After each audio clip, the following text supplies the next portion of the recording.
پہلی بات تو یہ ہے کہ یہ پولیس کے خلاف اس قسم کی کمپلینٹس کا آنا یہ کوئی پہلی بات نہیں ہے یا یہ کوئی نئی بات نہیں ہے۔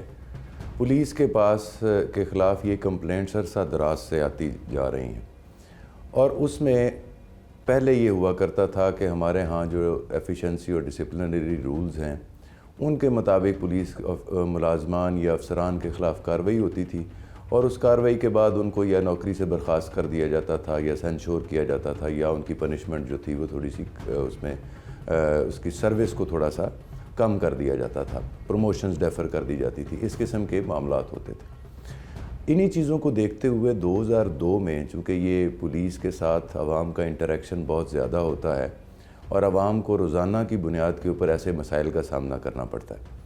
اور وہ مسائل کچھ اس طرح کے ہوتے ہیں کہ ان کے کیسز کے اوپر ان کا اثر ہوتا ہے، انویسٹیگیشن کے معاملات میں ہوتے ہیں، جس کو ہم کہتے ہیں کہ ناقابل تلافی نقصان ان کو عوام کو اٹھانا پڑتا ہے۔ تو اس کے بعد پھر 2002 میں پولیس آرڈر آیا، اور پولیس آرڈر 2002 میں 155، 156 اور 157 پولیس آرڈر 2002 کے تحت مختلف سزاؤں کو تجویز کیا گیا کہ ان کے ساتھ ساتھ ڈسپلنری ایکشن کے ساتھ ساتھ ان کو قابل سزا جرم ڈکلیئر کیا گیا۔ اب اس کے بعد سے دو طرح کی اکاؤنٹیبلٹی پولیس ملازمان کے خلاف قانون کے مطابق ہونی چاہیے۔ ایک تو ڈسپلنری ایکشن جو ایفیشنسی اور ڈسپلنری رولز کے تحت ہے، اور دوسرا جو پولیس آرڈر 2002 کے تحت 155، 56 اور 57، جن میں یہ تمام چیزیں جن کو ہم دیکھتے ہیں کہ کسی ملزم کو بھگا دینا، کسی کو ٹارچر کرنا، کسی کے ساتھ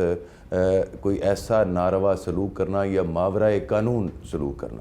بلکہ اس کے بعد پھر یہ معاملہ بھی ہوا کہ کسٹوڈیل ڈیتھس کے حوالے سے بھی ایک قانون بنا ہے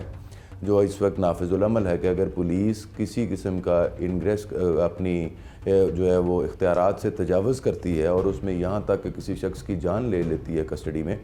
تو اس کے اوپر بھی پھر اس کا ٹرائل اور انویسٹیگیشن کے لیے علیحدہ علیحدہ معاملات ہوئے۔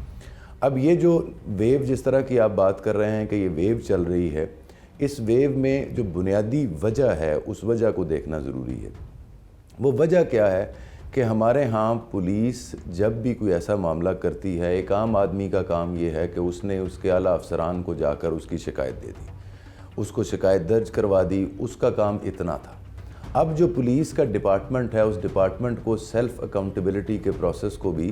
اس کو ایکٹیویٹ کرنا چاہیے، جو بہت حد تک ڈی ایکٹیویٹڈ ہے،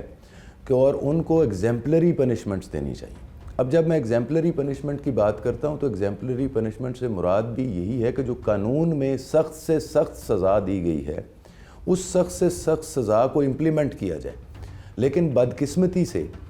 ہمارے ہاں بہت سارے ایسے معاملات ہوتے ہیں جس میں ہم اینڈ کے اوپر یا آخر میں یا لٹیگنٹ یہ سوچنا شروع کر دیتا ہے کہ یار ظلم ہوا ہے لیکن کچھ نہ کچھ چلیں اس کو معاف کر دیتے ہیں۔ کسی ایک شخص کو معاف کر دینا بہت اچھی بات ہے ادروائز، لیکن کسی ایک شخص کو معاف کرنے سے دوسروں کے حوصلے بڑھ جاتے ہیں، بجائے اس کے کہ اس شخص کو نشان عبرت بنایا جائے۔ ڈپارٹمنٹ بھی اس کی فیور کرنا شروع کر دیتا ہے کہ یار غلطی ہو گئی ہے اس کو چھوڑ دیں، اور جو لٹیگنٹ ہیں ان کے اندر بھی ترس کا جذبہ جو ہے وہ بہت زیادہ ہے، رحم کا جذبہ بہت زیادہ ہے، جس کی وجہ سے الٹیمیٹلی یہ مسائل جو ہیں وہ بڑھتے چلے جاتے ہیں۔